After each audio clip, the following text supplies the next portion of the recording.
There are seasons in life when something begins to stir inside a person long before they realize what is happening. It is not emotional noise, nor a passing thought, nor a circumstantial shift. It is something deeper, something ancient, something sacred, something that does not originate from the mind or the flesh. It is the first place where God begins to speak. And whether a person recognizes it or not, God always begins the process of transformation by awakening the soul. This awakening rarely begins with miracles or visible signs. It begins quietly internally, in a place so deep within that the person themselves cannot explain what they are feeling. They simply know something is shifting. A new awareness rises. A new sensitivity begins. A new weight rests upon the heart. They feel drawn toward something they cannot yet describe, guided toward a direction they do not yet understand. But the pull is real, unmistakable, and persistent. This is the first place, the place of the inner call. Every chosen life begins here. Every divine assignment begins here. Every spiritual journey begins here. It is the moment when God's voice touches the heart before the ear can recognize it. In this place, the soul becomes restless, not in frustration, but in anticipation. The person begins to feel that life cannot continue as it has. The familiar no longer satisfies. The old patterns no longer fit. The old desires begin to lose their power. They feel themselves being separated from the version of themselves they used to be. This restlessness is not confusion, it is divine initiation. God is awakening their spirit. In this early stage, the person may not know how to describe what is happening. They simply recognize that something inside them is changing. They begin to sense meaning in moments they once ignored. They feel conviction in areas they once justified. They experience clarity in places that once felt confusing. Their heart becomes tender, more sensitive to truth, more aware of right and wrong, more conscious of what aligns with their purpose. God does not shout in this stage.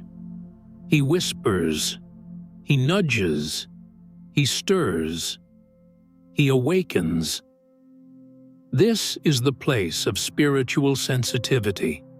The heart becomes alert. The conscience sharpens. The person begins to recognize that they are being drawn toward something beyond themselves. The awakening often begins with a deep longing, an inner hunger, an unexplainable desire to understand something greater. They begin searching not through books or voices, but through a spiritual instinct that rises from within. The desire for meaning intensifies. The desire for clarity grows. The desire for truth becomes stronger than the desire for comfort. This longing is divine. It is proof that God is initiating something eternal. Another sign of this first place is the shift in perception. The person begins to see things differently. The same situations that once felt normal now feel heavy. The same choices that once felt acceptable now feel wrong. The same environments that once felt comfortable begin to feel draining. Their spirit reacts before their mind can explain why. This shift is not weakness, it is spiritual sensitivity being activated.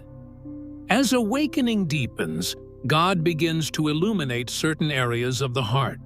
He exposes what needs to change, not to condemn, but to prepare. He reveals hidden wounds not to shame, but to heal. He uncovers patterns that cannot remain not to limit, but to strengthen. This illumination is gentle, but undeniable. It marks the beginning of transformation. This first place is where God forms clarity out of contradictions. The person begins to understand why certain seasons were necessary. They begin to connect the dots of their past. They realize that moments of pain were not wasted. They recognize that previous disappointments were part of preparation. Their perspective begins to shift from survival to purpose. Awakening also brings sensitivity to conviction. Things that were once tolerated become intolerable. The heart becomes responsive. The soul becomes teachable. The person no longer seeks excuses, they seek alignment. The inner compass sharpens. They feel drawn toward truth, integrity, purity, and purpose, even if they cannot yet articulate it. This is God creating internal alignment before external transformation. One of the clearest signs of this first place is the emergence of self-awareness. A person begins to recognize their own patterns, both strengths and weaknesses. They become aware of the environments that help them grow and the ones that drain them. They recognize their emotional tendencies. They acknowledge their fears honestly. They begin to see their identity distinct from their circumstances. This awareness is not self-focused. It is spirit-led. God is shaping their understanding of who they truly are. As this awareness deepens, an old version of identity begins to fall away. The person may experience a sense of internal separation, a distancing between who they have been and who they are becoming. Certain behaviors no longer feel aligned. Certain habits lose their appeal. Certain relationships feel misaligned. The person does not reject their past. They outgrow it. This growth is subtle, but irreversible. Once the soul awakens, it cannot return to sleep. Once God stirs the heart, it cannot return to silence. The chosen begin to recognize patterns of protection in their life moments. They were spared moments, they were redirected moments, they were preserved without knowing why. They begin to see that divine guidance was present long before they were aware. They realize they survived things that should have broken them. They understand that certain people were removed to protect their destiny. They see that God has been orchestrating their path long before they understood it. In this place, gratitude begins to rise, not because life is easier, but because clarity is emerging. The chosen realize that even in confusion, God was consistent. Even in silence, He was present. Even in their weakness, He sustained them. Even in their wandering, He guided them. This revelation strengthens them. It brings stability. It brings peace. Another aspect of this first place is the awakening of spiritual identity. The chosen begin to feel the weight of purpose, even if they cannot name it yet. They sense that they are meant for something more. They feel that they carry responsibility beyond their own desires. They realize that their life has direction even when they cannot see the destination. This awareness does not bring pressure. It brings alignment. Purpose does not begin with clarity. Purpose begins with awakening. The chosen begin to feel chosen before they know why. This first place sets the tone for everything that follows. It softens the heart. It opens the spirit. It prepares the mind. It establishes readiness for the deeper work God will do. When this awakening takes root, the chosen become impossible to derail. They may face storms, but they will not collapse. They may struggle, but they will not break. They may wander, but they will not be lost. Something inside them has awakened, and that awakening becomes their anchor. This is the first place where God speaks not through thunder, not through dramatic moments, not through outward signs, but through a quiet stirring deep within the soul. This is the place of recognition. This is the place of internal alignment. This is the place of spiritual sensitivity. This is the place where the journey truly begins. There comes a stage in every chosen person's life where the awakening of the heart is not enough. The stirring of the spirit must be deepened. The sensitivity that began inside must be tested, strengthened, and purified. This brings the chosen into the second place where God speaks, the place of pressure, silence, and divine confrontation. This is the place where God does not simply awaken the soul. He begins shaping it. It is the place where everything comfortable is challenged, everything hidden is revealed, and everything unaligned is brought into the light. God brings the chosen into this environment not to break them, but to strengthen the foundation of who they are becoming. In this second place, a person may feel the weight of situations intensify. Circumstances begin pressing inward. Options narrow. Paths that once felt open begin to close. Familiar support systems weaken. The chosen feel pushed into a corner where the only direction available is inward into themselves, into their history, into the deeper layers of their soul that they have avoided for years. This is not punishment. It is divine construction. Pressure is the tool God uses to reveal what awakening alone cannot expose. Pressure uncovers what comfort conceals. Pressure reveals what silence hides. Pressure uncovers the fractures that must be healed before purpose can rest upon them. In this second place, God speaks through tightening circumstances. What once felt easy becomes difficult. What once flowed naturally now requires resilience. What once felt familiar now becomes unstable. This instability forces the chosen to recognize the areas of their life that require transformation. The chosen cannot remain superficial in this place. Their emotions are confronted. Their patterns are exposed. Their weaknesses are illuminated. Their attachments are tested. God uses pressure to bring the chosen into deeper awareness, an awareness that does not simply inform, but transforms. As pressure increases, the chosen begin to recognize where their trust truly rests. During comfort, trust is theoretical. During pressure, trust becomes real. Pressure unwraps the inner layers of the heart, revealing fears that were never addressed, insecurities that were never healed, pride that was never acknowledged, and dependencies that were never surrendered. This revelation is not meant to shame, it is meant to strengthen. God does not expose wounds to embarrass, He exposes them to heal.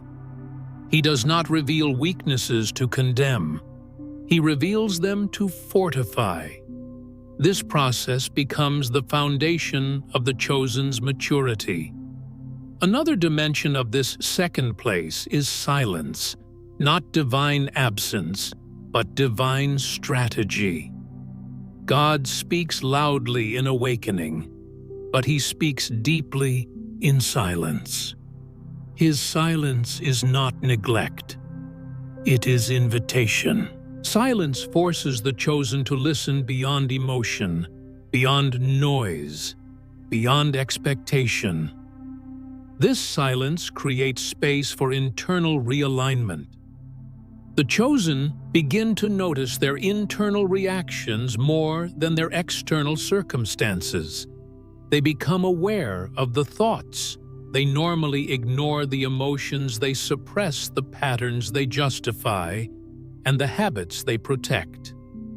Silence gives God room to confront what distraction has always covered. And in this confrontation, the chosen begin to see themselves honestly. This honesty becomes a tool of transformation. The person recognizes that some areas of their life cannot continue into the next season. They see relationships that weaken their spirit.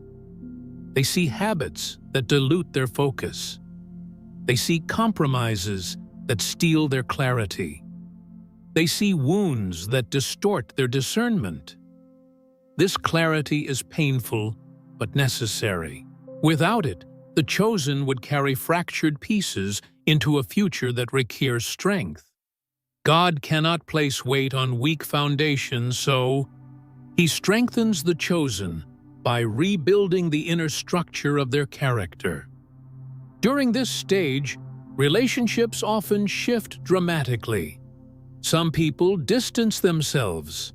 Others become uncomfortable with the chosen's transformation.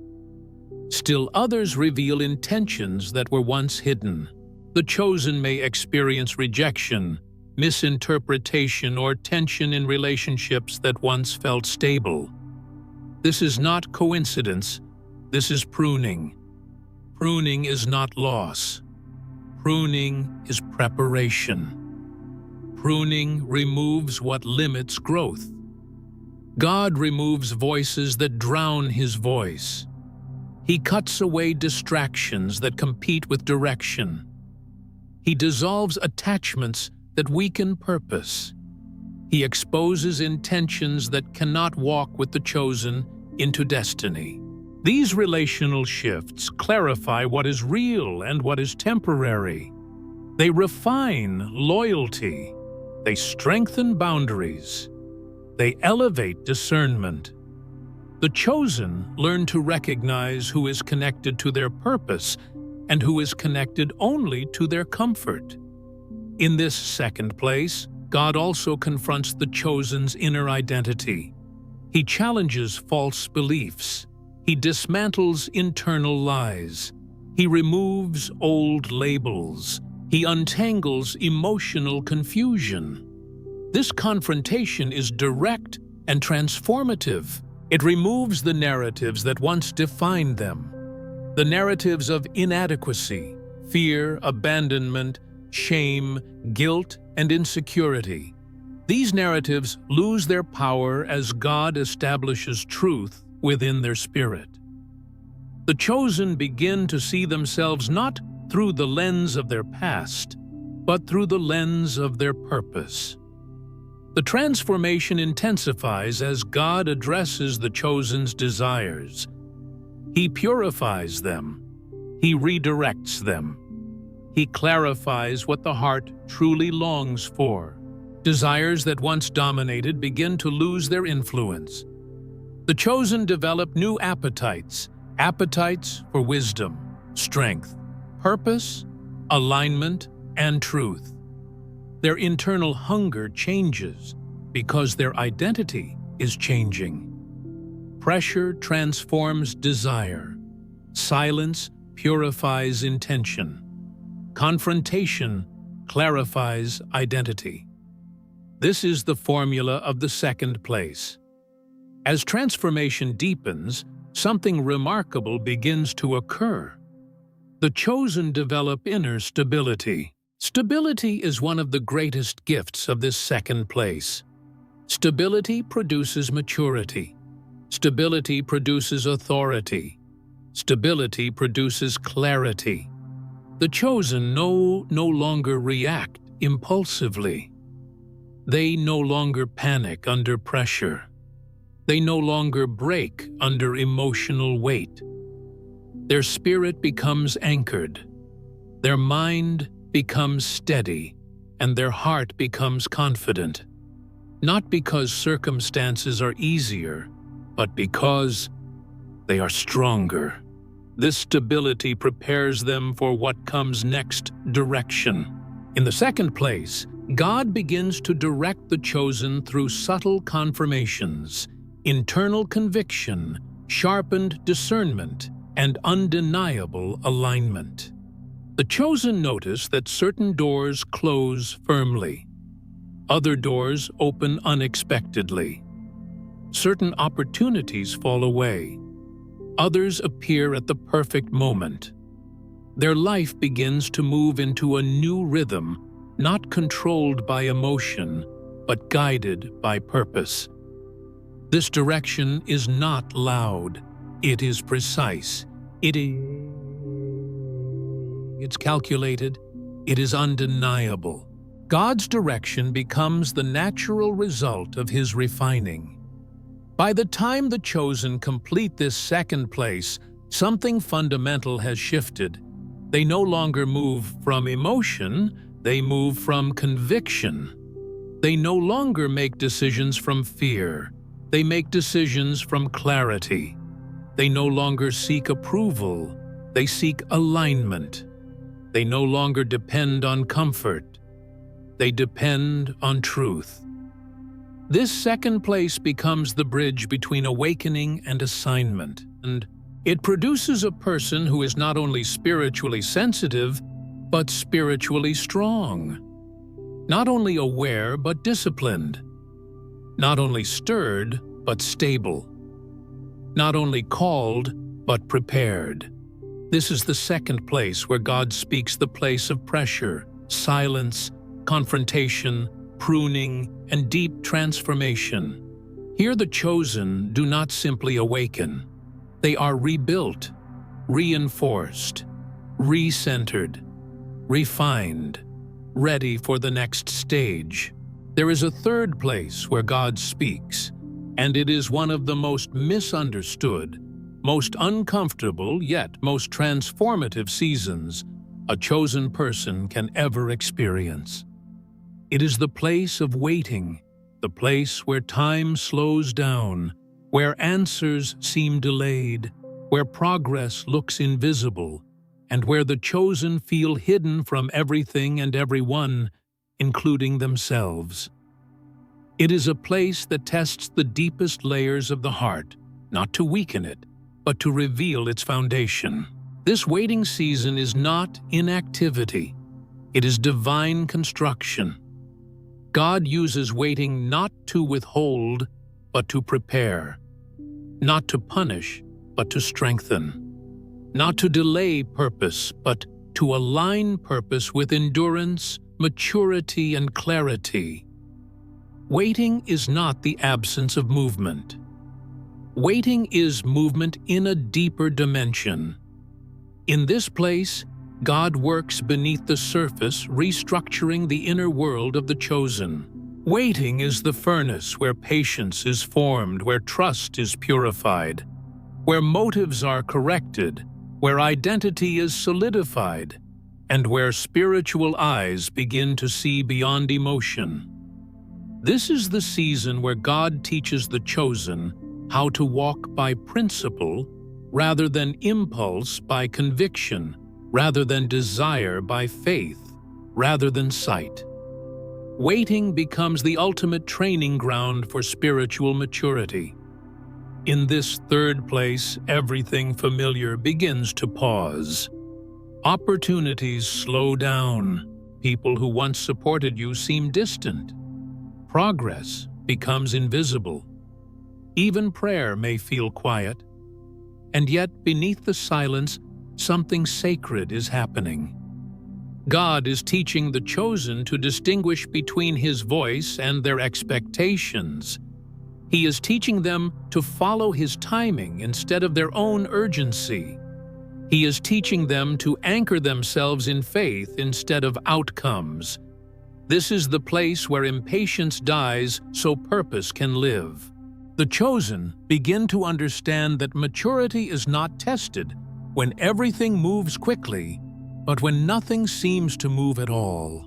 In waiting, the chosen must release control.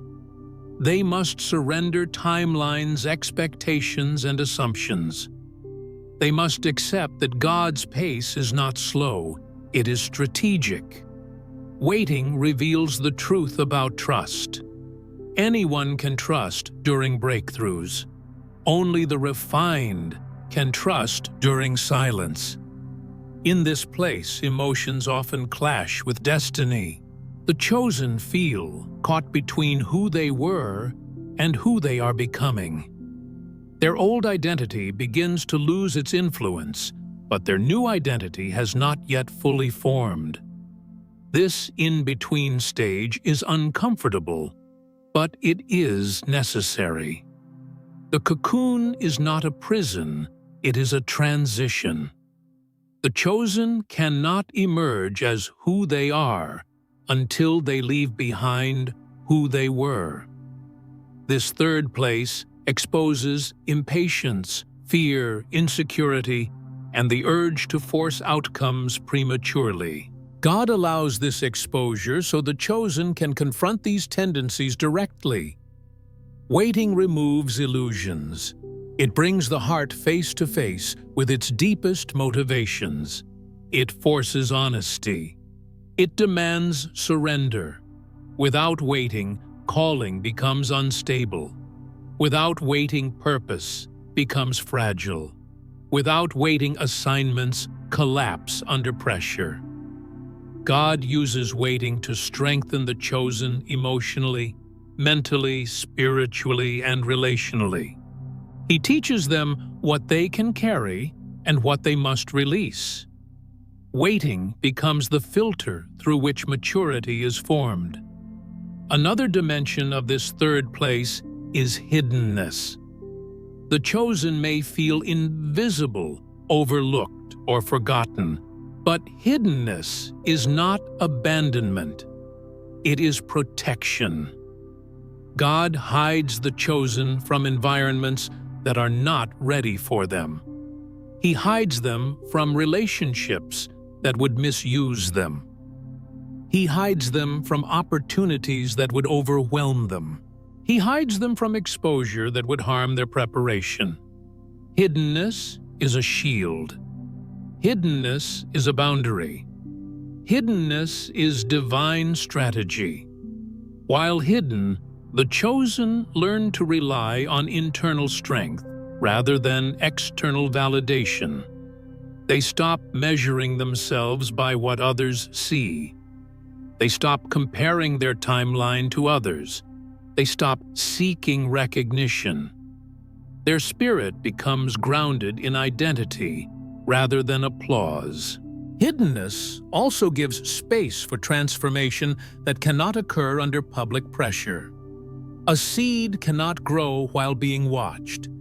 It grows underground in silence, in darkness, until the moment of emergence.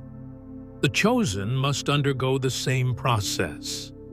God develops their character, their resilience, their discipline, their clarity, and their purpose, where no one else can interfere.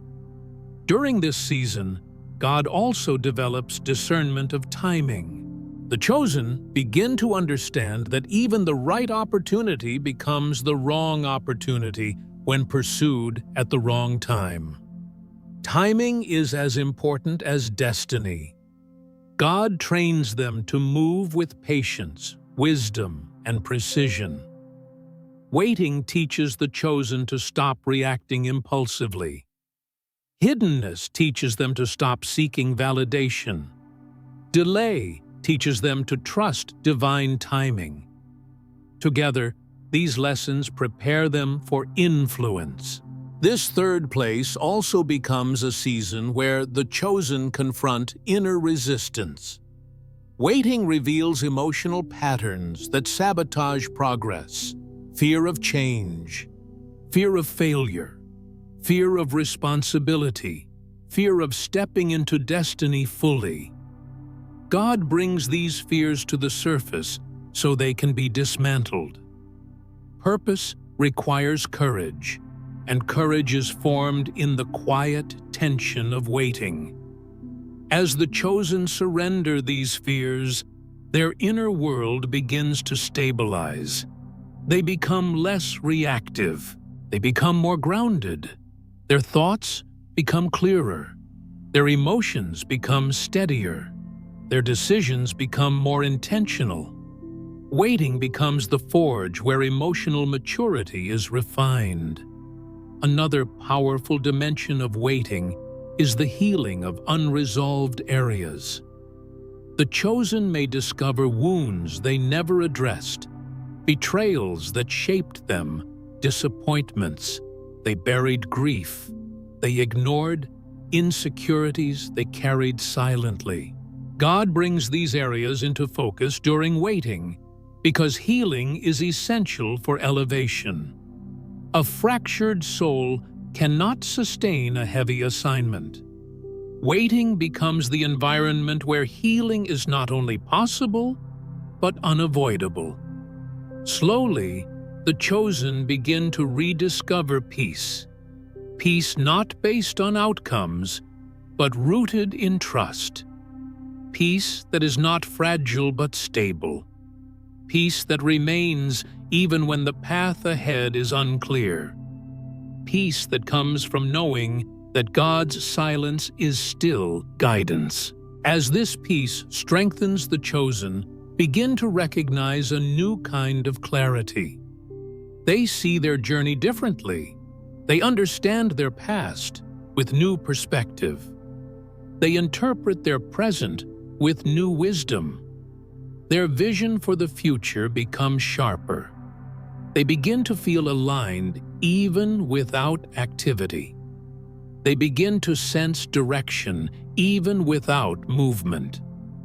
They become stable in stillness. This stability is the hallmark of waiting done well. Once the chosen reach this stage, something unexpected happens. God begins to reposition them. Repositioning is subtle at first. Relationships shift.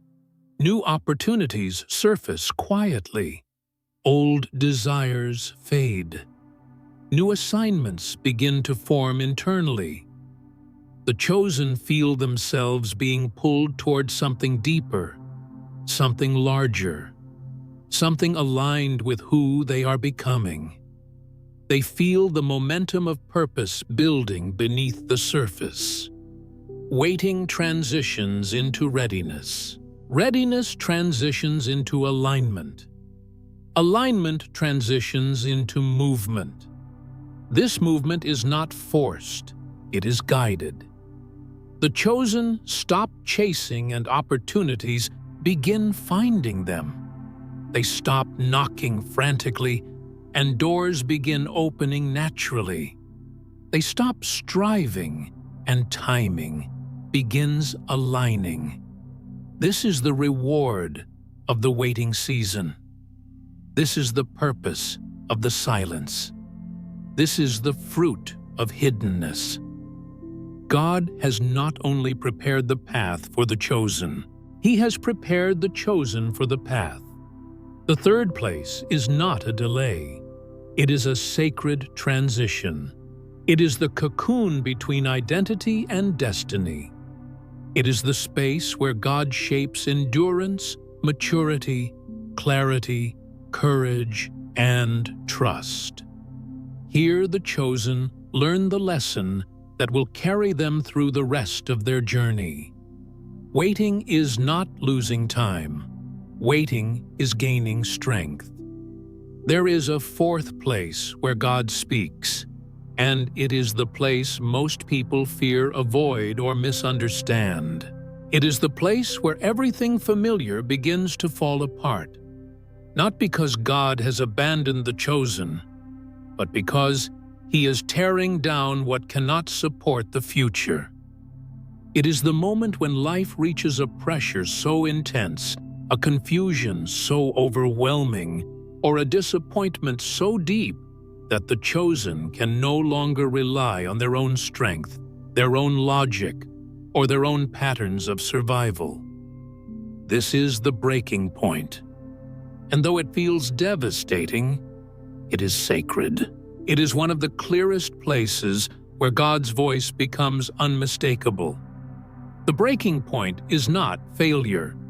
It is transformation disguised as collapse. God allows this stage not to destroy the chosen, but to dismantle the structures that were never meant to carry them into destiny. Outdated mindsets crumble. Fragile foundations crack. Weak attachments fracture. The old version of identity breaks open so a new version can emerge. The chosen may experience this breaking in different ways. Relationship loss, emotional exhaustion, financial collapse, betrayal, failure, burnout, unexpected setbacks, or spiritual dryness. But no matter the form, the pattern is the same. God uses the collapse to reveal what the chosen could not see during comfort pressure or waiting. Breaking exposes truth. In the breaking point, God reveals the hidden weaknesses the chosen have built their life upon. He exposes the patterns that sabotage them. He uncovers the beliefs that limit them. He removes the attachments that drain them. He dismantles the illusions that distort their identity. Nothing hidden remains untouched. Everything is brought into the light. This exposure is painful, but it is liberating. It frees the chosen from what has secretly been shaping them. God does not break to punish. He breaks to rebuild. The collapse forces honesty. Honesty forces healing. Healing forces transformation. During this stage, the chosen often feel as though their life is being stripped layer by layer. The emotional weight can be overwhelming. They may feel lost. They may question their direction. They may wonder why the path that once felt so clear suddenly feels impossible. But this confusion is not the end. It is the turning point. God is interrupting their momentum to redirect their destiny. Breaking brings divine interruption. When the chosen reach the breaking point, they can no longer pretend that everything is fine. They can no longer hide behind strength.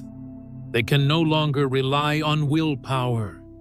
They can no longer escape their pain through distraction. They must face themselves honestly. This confrontation becomes the birthplace of their new identity. It is in this place that God speaks with unmistakable clarity, not through comfort, but through collapse. His voice becomes the anchor that the chosen cling to when everything else falls away. He speaks through conviction. He speaks through revelation. He speaks through alignment. He speaks through an inner knowing that breaks through the noise. The breaking point exposes the true foundation of trust. It forces the chosen to discover whether their faith was emotional or anchored. It reveals whether their peace was circumstantial or eternal. When everything external collapses, the chosen discover the strength of their internal world.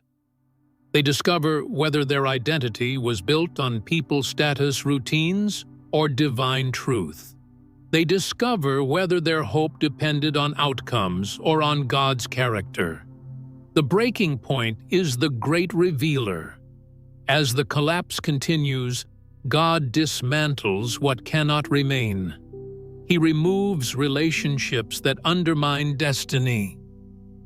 He closes doors that were never meant to open. He eliminates opportunities that would have sabotaged purpose. He exposes loyalties that were one-sided. He reveals intentions hidden behind kind words. He removes the illusions of security built on unstable foundations. This removal creates space for rebuilding. In the breaking point, the chosen experience profound vulnerability. Their emotions become raw. Their fears surface. Their insecurities rise. Their questions intensify. This vulnerability is not weakness, it is openness. It is the place where genuine healing can finally occur. The chosen begin to understand that emotional strength is not the absence of pain, but the ability to stay present while God transforms that pain. They learn that true maturity is not suppressing brokenness, but allowing God to rebuild what life has fractured. As vulnerability deepens, something powerful begins to happen. Surrender. Surrender is not giving up. It is giving over. Surrender is the release of control. Surrender is the acceptance that God's plan is better than their own. Surrender is the recognition that what is breaking was never strong enough to sustain destiny. In this moment of surrender, the chosen stop resisting the process. They stop holding on to what God is removing. They stop fighting for what is no longer aligned. They stop negotiating with patterns that destroy them. They stop pretending that the old structure can still carry them. Surrender becomes the turning point of transformation. As surrender takes root, clarity begins to form. The chosen slowly begin to see why the collapse was necessary. They begin to understand the behaviors that led to burnout. They recognize the unhealthy attachments they refuse to release. They confront the emotional patterns that kept them stagnant. They acknowledge the ways they ignored warning signs. They see how fear shaped decisions. They realize how avoidance blocked healing. This clarity is the start of rebuilding. Rebuilding is gradual, intentional, and strategic. God does not rebuild the chosen quickly. He rebuilds them deeply. He gives them new insight. He gives them new priorities. He gives them new standards. He gives them new boundaries. He gives them new strength. Rebuilding begins internally. God reconstructs the heart. He heals emotional fractures. He strengthens identity. He stabilizes the mind. He fortifies the spirit. He creates resilience out of brokenness. The chosen begin to notice internal changes, greater self-awareness, deeper wisdom, heightened discernment, increased emotional stability, stronger boundaries, and purified motives. These changes mark the beginning of the new version of themselves. As internal reconstruction continues, God begins to rebuild the chosen externally. He restores opportunities that align with their new identity. He opens doors previously locked. He guides them into environments that support growth. He sends relationships that strengthen them. He aligns resources with their purpose. External rebuilding always follows internal renewal. One of the most powerful results of the breaking point is emotional freedom. The chosen no longer carry the fear that once controlled them. They no longer hide behind perfection. They no longer tolerate environments that suffocate their spirit. They no longer cling to relationships that drain them. They no longer attach their worth to unstable things. They rise lighter. They rise wiser. They rise stronger. They rise anchored. Breaking becomes the passageway to breakthrough. Collapse becomes the entrance to reconstruction. Loss becomes the seed of alignment. Through this process, the chosen discover a new kind of confidence, not pride, but stability. A confidence rooted in truth, not emotion. A confidence grounded in identity, not approval. A confidence forged from pressure, pruning, waiting hiddenness, and now breaking. This confidence becomes the foundation of their future. As the breaking point concludes the chosen step into a clarity that they have never experienced before. They understand their value. They recognize their patterns. They know their boundaries. They see their purpose. They trust their discernment. They are grounded in identity. The breaking point transforms them into someone capable of carrying the weight of destiny. This is the fourth place where God speaks the collapse that transforms the breaking, that reveals the surrender, that heals the rebuilding, that restores. Here the chosen do not merely survive, they are remade. There comes a moment in the journey of the chosen when everything that God has been shaping begins to align. The awakening of part 1, the refining of part 2, the waiting of part 3, the breaking of part 4. All of it leads to this final place. It is the stage where God does not simply stir the heart, purify the soul, or rebuild the foundation. It is the stage where He activates destiny. He begins to move things around the chosen, ahead of the chosen, and through the chosen. This is the fifth place where God speaks the place of movement, opening alignment, and divine confirmation. It is where heaven's activity becomes visible. It is where God's orchestration becomes undeniable. It is where purpose stops being internal and becomes external. This place marks the transition between preparation and manifestation. For a long time, the chosen may have felt like nothing was happening. They endured silence, pruning, pressure, confrontation, and rebuilding. But in this final stage, the stillness begins to break. The spiritual atmosphere shifts. The ground beneath them begins to move. Doors they once knocked on remain closed, but new doors they never imagined, begin to open on their own. Movement is the first sign that destiny is being activated. Movement does not always come through dramatic changes. Sometimes it begins quietly.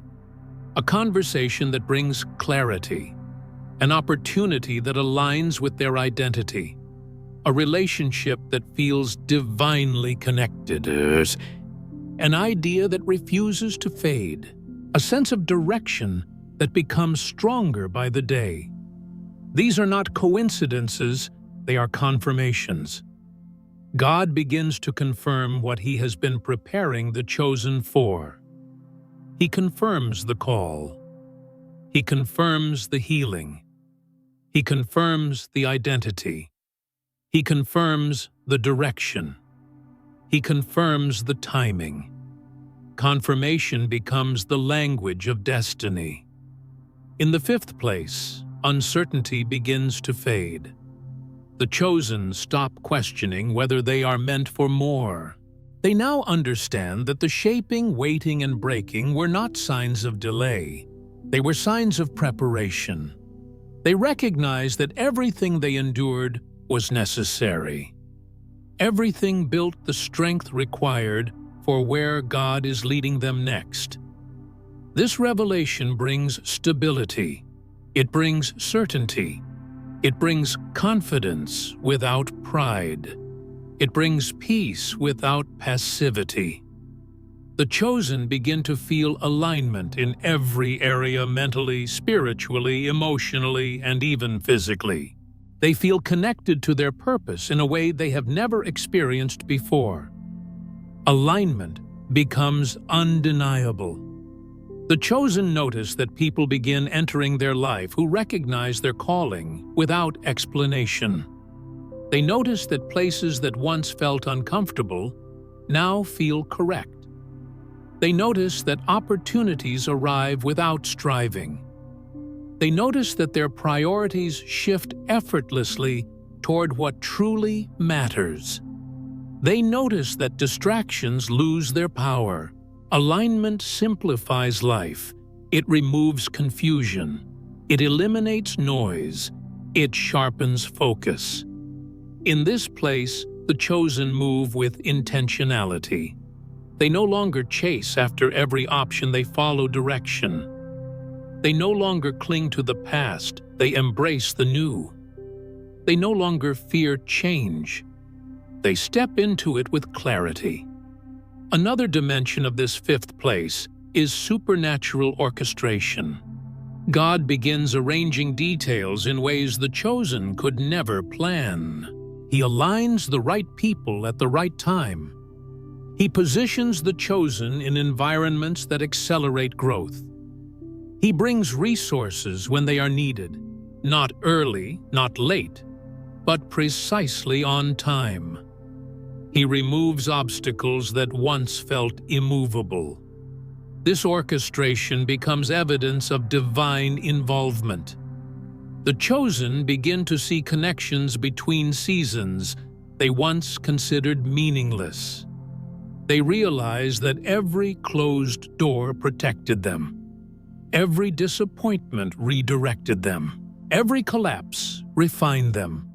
Every waiting season strengthened them. Every struggle taught them something that is now essential for their assignment. Destiny is never random. It is always the accumulation of divine design. Another powerful aspect of this place is the restoration of confidence.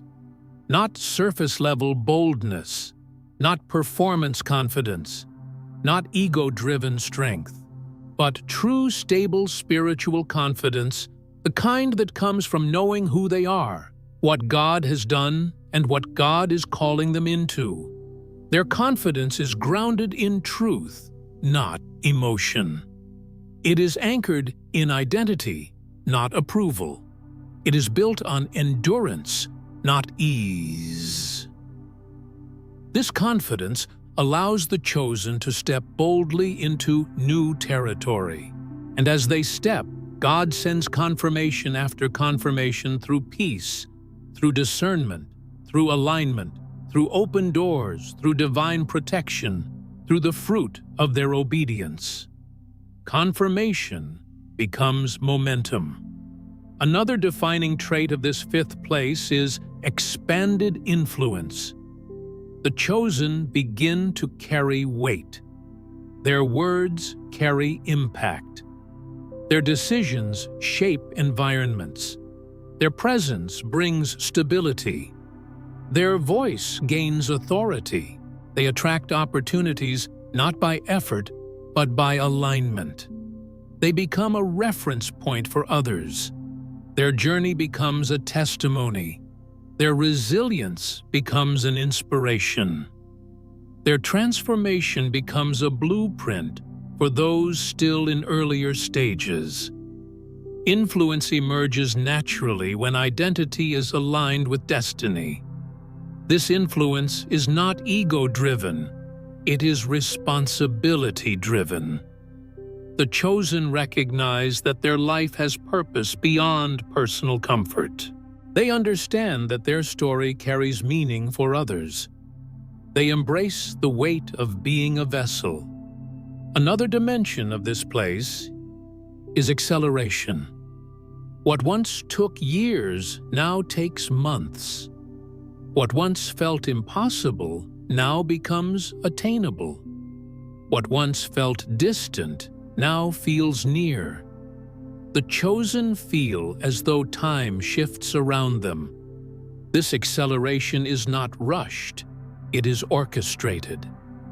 God redeems time for those who endured long seasons of delay. Acceleration is the harvest of endurance. Movement is the reward of waiting. Open doors are the confirmation of maturity. And as momentum increases, the chosen step into the fullness of their purpose. This is the stage where calling becomes assignment, where potential becomes reality, where preparation becomes activation, where identity becomes influence, where endurance becomes authority. This is destiny unfolding. In the fifth place, the chosen realize that everything they survived did not disqualify them, it equipped them. It strengthened them for this moment. It prepared them for the weight, the responsibility, and the impact they are now stepping into. This is the season where God says, "It's time." Not time to try, not time to question, not time to fear, but time to walk forward, time to rise, time to move, time to activate destiny. Everything changes in the fifth place, because this is where heaven and earth meet. This is where divine timing and human obedience align. This is where the chosen finally become what God envisioned from the beginning. The journey was long, the refining was painful, the waiting was heavy, the breaking was necessary. But now, this is fulfillment. This is movement. This is confirmation. This is alignment. This is activation. This is the place where destiny begins to live loudly. This is the place where purpose takes form. This is the place where the chosen finally step into the future that was written for them.